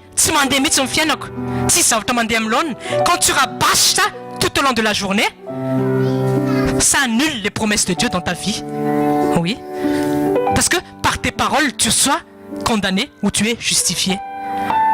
Donc il y a beaucoup de gens, il y a même un verset, mais j'ai oublié, dans Proverbe qui dit qu'il y a des gens qui travaillent de leurs mains, qui sont bien assidus dans leur travail, ils sont persévérants, mais quand ils ont des mauvaises paroles, ça annule le travail de leurs mains. Oui, parce qu'ils disent rien ne va. Tout est mauvais dans ma vie. Personne ne m'aime. Donc même si ces gens se tuent au travail, même si ces gens travaillent persévérément, il n'y a pas de fruit. Parce que la Bible dit que c'est par le parole qu'on est rassasié de bien. Amen. Voilà. Donc la prospérité aussi dans ta vie, ça dépend des paroles que tu proclames chaque jour dans ta vie. Oui, c'est ça aussi. Quand tu proclames la parole de Dieu, donc tu es prospère. Mais quand tu proclames des choses négatives, tu es dans l'échec. Amen. Parce que la parole de Dieu, c'est toujours la prospérité qu'il y a là-dedans. C'est pas une vie d'échec. Amen. Et moi je te dis, si tu es enfant de Dieu, si tu as été fait à l'image de Dieu, est-ce que Dieu il est pauvre? On n'a même pas besoin de beaucoup de versets. La Bible dit qu'on est créé à l'image de Dieu. Je sais pas si moi je sers un Dieu riche. Hein. Je sais pas le tien, quel Dieu tu sers. Mais moi je sers un Dieu riche. Donc je sais que je suis riche. Et ça veut pas dire que je n'ai pas d'argent aujourd'hui, que je dis que je suis pauvre. Non, je sais que je suis riche parce que avec Jésus j'ai tout. Amen. C'est ça la vraie prospérité. Amen. C'était toujours s'adapter dans les moments difficiles ou dans les moments de joie. C'est toujours dans la joie, dans la louange, dans la reconnaissance. Amen. Vous savez, il y a un verset qui dit que réjouissez-vous tous les jours. Le problème, c'est que toi, tu veux te réjouir que quand tout va bien. Oui, c'est ça. Et quand tout va pas bien, là, tu tires la gueule, tu tires la tronche. Et si tu fais ça, la prospérité est bloquée, tout simplement. Parce que la Bible dit, réjouissez-vous tous les jours de la vie. Même si ça va pas bien, réjouis-toi tout simplement. Et qu'est-ce qu'a fait Habakkuk? Vous savez, voilà, Habakkuk même, qu'est-ce qu'il a fait? Il a appliqué la parole de Dieu. Il a dit, même s'il n'y a plus rien sur cette terre, moi, je veux toujours louer l'Éternel. Est-ce que toi, quand il y a un problème dans ton foyer, est-ce que tu ne pries plus? Oui. Est-ce que tu laisses tout tomber? Est-ce que tu ne parles plus à Dieu? Est-ce que tu n'es plus dans la joie? Est-ce que que tu es dans les découvertes à la fin du mois, est-ce que tout va mal dans ta vie? Est-ce que tu n'as plus la joie? Dis à ton voisin, fais attention. Oui. Qui tu es? La Bible dit, si tu as à manger, si tu as des vêtements, cela suffit. Oui, c'est ça. Je reviens toujours ça. Parce que c'est ça la Bible. Pourtant, Dieu donne plus que cela. Moi, je ne te dis pas que c'est une mauvaise prière de demander telle ou telle chose, mais ne centre pas tes prières sur ce genre de choses. Parce que ce sont les gens, la Bible dit que ce sont les gens qui ne connaissent pas Dieu qui fait ce genre de prière. Amen. Celui toujours qui se soucie de leur maison. Hein? David, hein, il ne se soucie pas de sa maison, hein, mais qu'est-ce qu'il a fait? Il s'est soucié de la maison de Dieu. Il a dit, je ne trouverai pas sommeil si l'arche de l'Éternel ne trouve pas demeure. C'est incroyable, hein? C'est vraiment l'état de cœur, vraiment, il pleurait vraiment parce que personne ne s'occupait de l'arche de l'Éternel.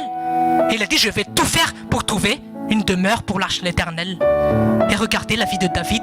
Partout où il allait, il avait vaincu ses ennemis parce que Dieu était toujours avec lui, parce que c'était un homme selon le cœur de Dieu. Amen. Dis à ton voisin, tu es vraiment prospère. Oui, oui. Parce que tu as Jésus avec toi. Avec Jésus, tout est possible. Donc, aujourd'hui, ne dis plus, mon foyer ne va pas bien. Mais dis, mon foyer va bien. Répète ceci, mon foyer va bien. Mon travail va bien. Mes relations vont bien. Tout va bien dans ma vie. Car Jésus est avec moi. Amen. Tout simplement les choses qu'on va. Fais ça, adopte ça. Tout simplement. Et tu verras comment Dieu va agir dans ta vie. Mais le problème c'est que tu contres la parole de Dieu. Voilà. Tu dis des choses qui ne sont pas dans la parole de Dieu. Et après tu espères avoir des résultats. Non, la Bible dit que Dieu agit selon sa parole. Dis à ton voisin, aligne ta vie avec la parole de Dieu. Oui. Amen. Voilà, c'est ça. Hein? Focalise-toi sur les choses spirituelles. Ça, voilà, c'est ça surtout. Focalise-toi sur les choses spirituelles. Amen. C'est pour ça que la Bible dit, attachez-vous aux choses d'en haut. Amen. Matthieu 6,33, on connaît, mais on rabâche tous les jours. Mais c'est pas grave. Plus on rabâche, plus ça va être assimilé. Amen. Cherchez d'abord le royaume de Dieu et toutes choses vous seront données par-dessus. Mais le problème, c'est que tu ne veux pas chercher le royaume de Dieu. Le problème, c'est que tu vas chercher toujours toutes choses. L'argent, le mari, la femme, la maison. telle ou telle chose matérielle. Dieu dit non, non, non, c'est pas ça le secret. Cherche-moi d'abord. La semaine dernière, on avait appris dans Jérémie chapitre 29, cherchez-moi de tout votre cœur. Oui, c'est ça. Et je me laisserai trouver par vous. Qu'est-ce que ça veut dire? C'est-à-dire que je me révélerai à vous. Je veux manifester ma gloire dans votre vie. Amen. Dis à ton voisin, cherche Dieu. Cherche à le connaître un peu plus dans ta vie tous les jours. Amen. Ne reste pas là simplement à attendre comme un petit chien, comme un petit chat. Mais adopte la vie d'un enfant de Dieu. Amen. Dans Matthieu chapitre 28, verset 20, qu'est-ce qu'il dit? Je serai avec vous jusqu'à la fin de ce monde. Je ne sais pas comment tu prends ce verset. Matthieu chapitre 28, verset 20. Je serai avec vous jusqu'à la fin de ce monde. Au mon travail, il est avec moi. Même si je n'ai pas d'argent, il est avec moi. Même si je suis dans les dettes, il est avec moi. Et même si je suis dans les dettes aujourd'hui, je sais que demain, il peut remplir mon porte-monnaie. Amen. Mais non, si je ne suis pas dans la dette aujourd'hui, tout va s'écrouler, rien ne va plus. C'est ça surtout qu'il ne faut pas faire. Amen. Parce que tu n'as pas confiance dans que Dieu va te sortir de ce que tu traverses. Si Dieu est pour moi, qui sera contre moi? Amen. Amen. Voilà. Si Dieu a donné Jésus-Christ ce qu'il a de meilleur pour toi, est-ce qu'une maison, il ne peut pas te donner? Oui. Est-ce qu'une voiture ne peut pas te donner? Est-ce qu'un mari ou une femme ne peut pas donner? Dieu t'en il peut donner. Il peut donner tout ça. Mais cherche d'abord les choses spirituelles. Amen. Anime-toi. Par exemple, tu dois réfléchir. Qu'est-ce qu'on peut faire pour faire avancer le royaume de Dieu? Pas forcément prier ou pour pas prêcher, mais tu pries pour les autres. Tu pries pour le moment d'aujourd'hui. Est-ce que toi, par exemple, un cas vraiment terre à terre, un exemple tout simple, est-ce que tu pries pour chez toi, pour les écoles à chaque école de samedi, pour que Dieu assiste, pour que le Saint-Esprit puisse visiter, ou tu dis Dieu, je vais aller comme tous les samedis, je vais là, je vais écouter ta parole, puis je ressors de là, puis à samedi prochain. Est-ce que tu prends la peine dans ton endroit secret de prier pour le moment du samedi? Voilà, tout simplement. Chacun fait un bilan de sa vie et il voit. Est-ce que tu pries pour chacun que Dieu libère son emploi du temps? Je veux qu'il assiste à ton école parce qu'il travaille encore beaucoup tous les samedis. Fais que tu lui donnes un travail pour qu'il puisse venir à l'école tous les samedis. Est-ce que c'est ce genre de choses qui t'animent dans tes prières? Ou c'est toi toujours, Dieu, donne-moi, Dieu, donne-moi. Oui, c'est ça, Vous savez, Dieu agit toujours avec les choses qui ont rapport avec son royaume. Toujours. Parce que c'est ce qui lui importe le plus. Ça ne veut pas dire qu'il ne se soucie pas de ta vie matérielle. Il a dit, je vais vous donner ça, ne vous inquiétez de pas. Il a dit même qu'il connaît le nombre de nos cheveux. Oui, c'est ça. Donc il sait, je ne sais pas il y a combien de milliards, lui il sait exactement c'est ça le nombre de ses cheveux. Et pourquoi tu as peur encore? Pourquoi encore tu te doutes de ta vie? Pourquoi encore tu doutes du lendemain? La Bible dit qu'à chaque jour suffit sa peine. Amen. La Bible dit que Dieu sera toujours là avec toi. Amen. Dieu est toujours là avec toi. Dis à ton voisin, maintenant tes soucis, voilà. Maintenant tes soucis, ça doit être pour le royaume de Dieu. C'est ça. C'est ça tout simplement. Vous savez, quand on a prié pour nombreuses personnes qui ont travaillé le samedi, on a prié que Dieu donne lui à notre travail pour qu'il puisse venir. Dieu a répondu aux prières. Ça, c'est une bonne prière parce que c'est une prière qui a un rapport avec son royaume. Dieu a dit que celui-là, il prie pour mon royaume. Il se soucie de ses frères et sœurs. Il prie pour lui. Je vais lui bénir. Oui, voilà, c'est ça. Oui, c'est tout simplement comme ça. Dieu, c'est simplement comme ça. Mais ça doit aussi venir du cœur, Mais c'est pas pour dire, Dieu, tu vois bien que j'ai prié, Attention si tu ne me donnes pas la voiture. Dis à Dieu, Dieu connaît les motivations de ton cœur. Oui, il faut vraiment que ça vienne de ton cœur, ouais. Mais c'est pas du truc donnant ou du 636 du Céloto. Que je donne ça et Dieu, attention si tu me réponds pas. Dieu, il sait ce qui est bon pour toi, comme le serviteur de Dieu a dit. Et il ne te laissera jamais seul. Mais toi, fais ce qui est agréable à lui. Amen. Qu'est-ce qui ne va pas encore dans ta vie? Prie Dieu. Dieu, j'ai encore du mal à pardonner aux hommes. Voilà. Ça, c'est une bonne prière à faire. Oh oui. Guéris mon cœur, Dieu. Façonne mon cœur à ton image. Arrache tout ce qui ne vient pas de toi. Fais que j'ai un cœur compassion pour les milliers d'âmes qui ne sont pas encore sauvées, qui sont encore autour de moi.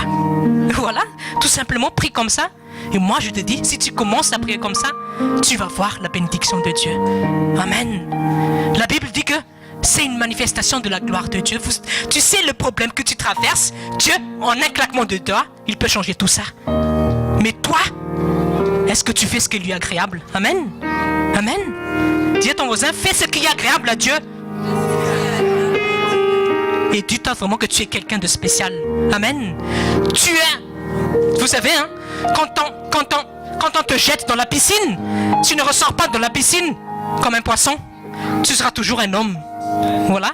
Donc ta nature, c'est toujours un enfant de Dieu, je veux dire par cela. Amen. Voilà, c'est ça. Un poisson, quand on le pêche, voilà, quand on le prend, il ne se transforme pas en gorille. Il est toujours un poisson parce que c'est sa nature. Dis à ton voisin, tu es un karazanafake, le mythe. Ouais. Voilà, je sais ça. Hein? Oui, tu es spécial. Tu es un enfant de Dieu. Est-ce que Joseph, quand on l'a jeté en prison, est-ce que ça a changé sa nature? Non. Dieu était toujours avec lui, il était prospère. Amen. Je répète toujours, la prospérité, ce n'est pas une classe sociale. Oui, encore, je rabâche. Joseph est le parfait exemple. Il était esclave. Pourtant, il était premier ministre du royaume d'Égypte. Amen, oui. C'est pas une classe sociale. Ça vient de Dieu, la vraie prospérité. Amen. Partout où tu vois, tu es prospère. Et j'ai pris l'exemple d'un couteau suisse. Vous avez tous ce qu'est un couteau suisse? Un couteau suisse, ça peut faire quoi? Il y a des petits ciseaux, il y a des petits limes à ongles, il y a des petites quoi? Il y a même fait pour couper plein de choses. Même pour ouvrir les bouteilles. Un couteau suisse, c'est multifonction. Dis à ton voisin, toi aussi tu es multifonction. Que tu as ou que tu n'as pas quelque chose, tu es toujours dans la joie. Amen. Voilà, c'est ça la vraie prospérité. Et Paul a dit, je sais vivre dans la disette, je sais vivre dans l'abondance. Amen. Pourquoi Paul avait cette assurance? Parce que Paul a dit que même si je suis dans la disette, je sais que Jésus ne m'abandonnera jamais. Amen. Je sais qu'il sera toujours là avec toi. Amen. Dis à ton voisin, maintenant tu sais ce qu'il reste à faire.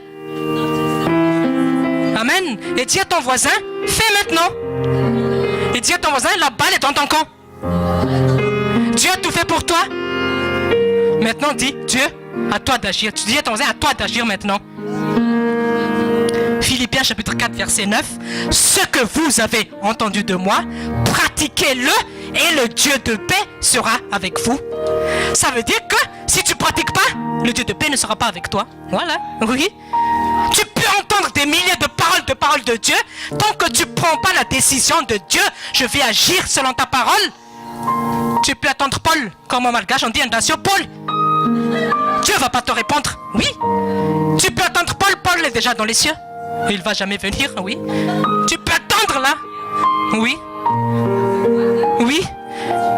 Et Paul l'a dit, tu peux, mais qu'est-ce que tu fais? Oui, qu'est-ce que tu fais? Fais, applique la parole de Dieu. Je ne vais jamais venir, hein. Moi je suis déjà au chaud ici au ciel, hein. Dis à ton voisin, pratique la parole de Dieu. Aujourd'hui, je ne sais pas qu'est-ce que tu as reçu, mais ne fais pas juste une décoration sur ton cahier. Note-le, médite-le et applique-le dans ta vie. Amen. Josué chapitre 1 verset 8. C'est pas grave. Oui, c'est le verset de la prospérité. On rabâche toujours. Médite la parole jour et nuit. Sois fidèle à ce qui est écrit. Et aussi dans d'autres versions, ils disent que n'éloigne pas ce livre de la loi de ta bouche. Écoute bien, hein. Dans d'autres versions, c'est bizarre, hein? La parole de Dieu dit que n'éloigne pas cette parole de ta vie, mais dans d'autres versions, elle dit que n'éloigne pas cette parole de ta bouche. Ça veut dire que cette parole, tu dois la proclamer. Oui. Pourquoi la bouche? Parce que ça doit proclamer la parole de Dieu. Amen. C'est pour ça que les serviteurs disent que dis de bonnes choses dans ta vie. Voilà. Voilà. C'est pas pour t'embêter. Oui. Pour te dire ça, c'est pour ton bien. Parce que c'est ce qui te proclame. Quand tu proclames la parole de Dieu, dis-toi que l'Esprit de Dieu est derrière cette parole. Et ça, c'est l'Esprit de Dieu qui va accomplir ce que tu dis. Amen. Parce que tu agis selon la parole de Dieu. Amen. On croit du cœur et on proclame. C'est pour ça que Paul dit que nous croyons Ça finit pas là, hein? Nous croyons et nous proclamons. Amen. L'erreur de beaucoup de gens, c'est qu'ils croient, oui, je crois en Dieu, je crois que Dieu peut faire ceci, tout cela, mais ils oublient la dernière partie des choses, c'est qu'ils ne parlent pas. Dis à ton voisin, parle! Prophétise sur ta vie. Vous savez pourquoi on fait les choses là, les actes prophétiques? Quand le pasteur insiste, ça c'est pas juste pour faire que remonter ta morale, c'est on s'aligne sur ce que la Bible dit. Amen. Parce qu'on veut recevoir les bénédictions qui se cachent derrière la parole de Dieu.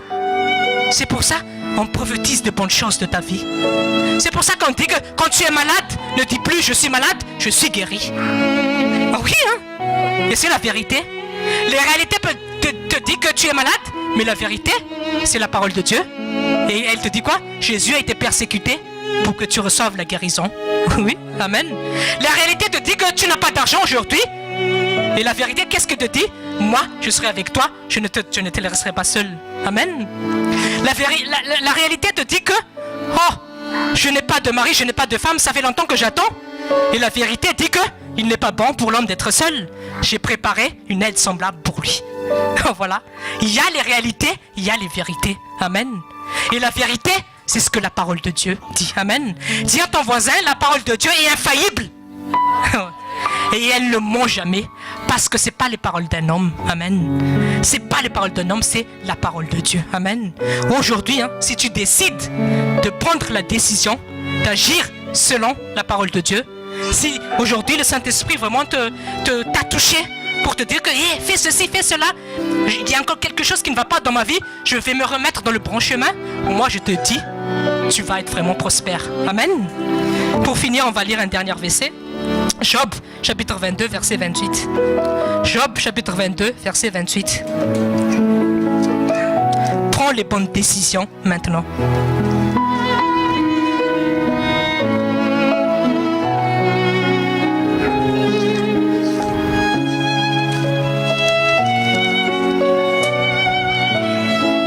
Job, chapitre 22, verset 28. Je lis au nom de Jésus, Job, chapitre 22, verset 28. Tu prendras une décision et tu la verras se concrétiser. La lumière brillera sur ton chemin. Regardez, hein. La Bible dit que quand tu prends des décisions, tu verras se concrétiser. La Bible dit que si tu restes les bras croisés, cela va se concrétiser. Non, tu dois prendre des décisions. Et c'est quoi la meilleure des décisions que tu puisses prendre aujourd'hui? C'est d'aligner ta vie selon la parole de Dieu. Amen. Et la Bible dit que la lumière brilla sur tes chemins. Donc, la lumière commence à briller seulement lorsque tu prends des décisions. Mais tu seras toujours dans les ténèbres si tu ne prends pas les décisions. Dis à ton voisin, tu veux voir le succès dans ta vie? Oui. Prends les bonnes décisions. Amen. Et la Bible dit que c'est Dieu qui a mis en nous le vouloir et le faire.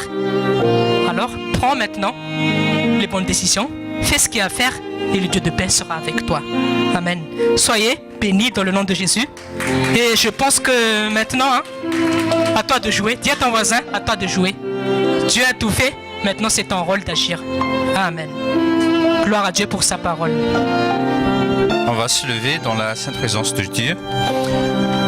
Il y a une chanson Victorieux avec je ne sais pas si vous souvenez de... Il y a la parole, non? Ok.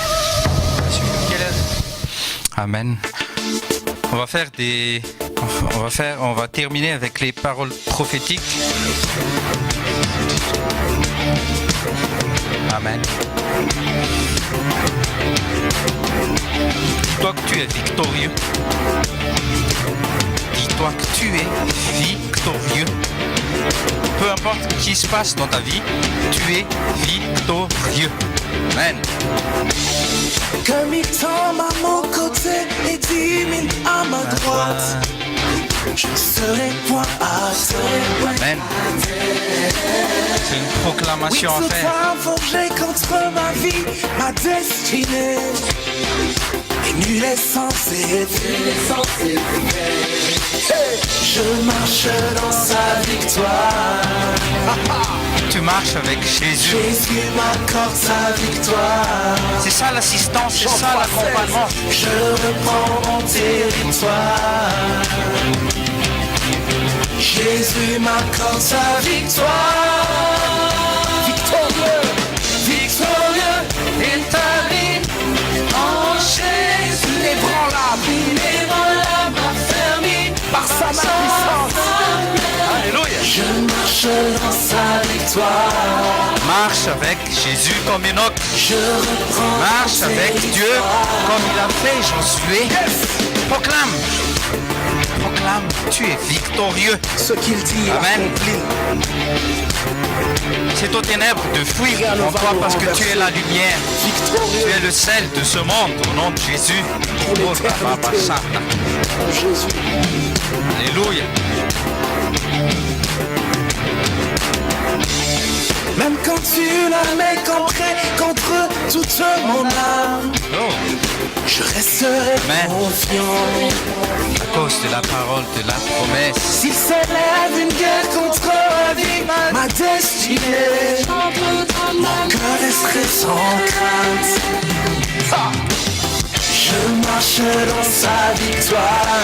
Marche, marche, marche. Alléluia. Jésus m'accorde sa victoire. Alléluia. Avec foi, on proclame. Je reprends mon territoire. Tout ce qui est bien. Alléluia.